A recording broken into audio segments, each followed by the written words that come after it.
अपनी कुटिया में बैठ करके और भगवान का भजन करते थे। मुझे लगी श्याम संग प्रीत दुनिया क्या जाने। भजन में अपना समय गुजारते एक दिन उनकी पत्नी सुशीला जी सुदामा जी से कहती है कि आपके बचपन की मित्र जिनका आप रोज भजन करते हैं वो द्वारिका के राजा है, आप एक बार उनके पास क्यों नहीं जाते?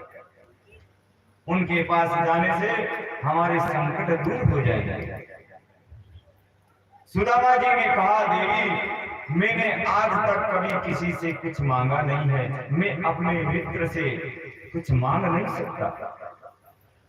सुशीला जी ने कहा, मैंने मांगने का कब कहा है? मैं तो कहती हूँ क्या आप उनसे मिलने भी नहीं जाओगे? सुदामा जी ने कहा, कौन कहता है मैं उनसे मिलता नहीं हूँ, मैं तो हर रोज उनसे मिलता हूँ। जब ध्यान करता हूँ तो रोज उनके दर्शन करता हूँ। सुशीला ने कहा, महाराज ऐसे मिलने से कुछ नहीं होगा, जब तक चल करके उनके द्वार तक आप नहीं जाओगे तब तक कृपा नहीं होगी।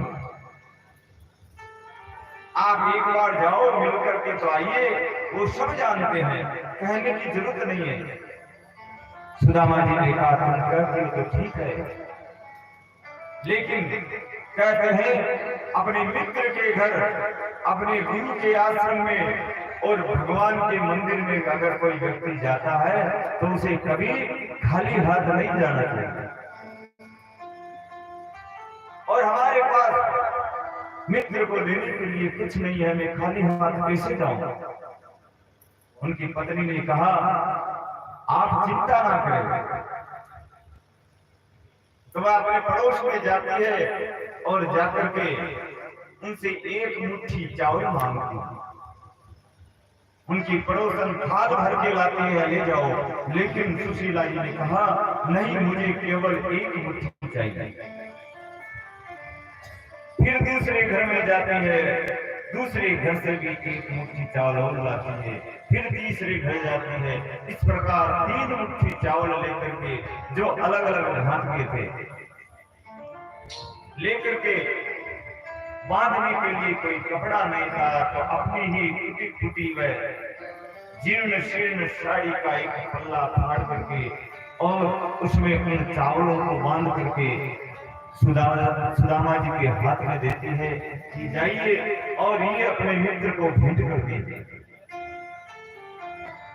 आप चिंता मत कीजिए। आज सुदामा जी उस पोटली को अपनी कांध में लेकर के, हाथ में लकुटी लेकर के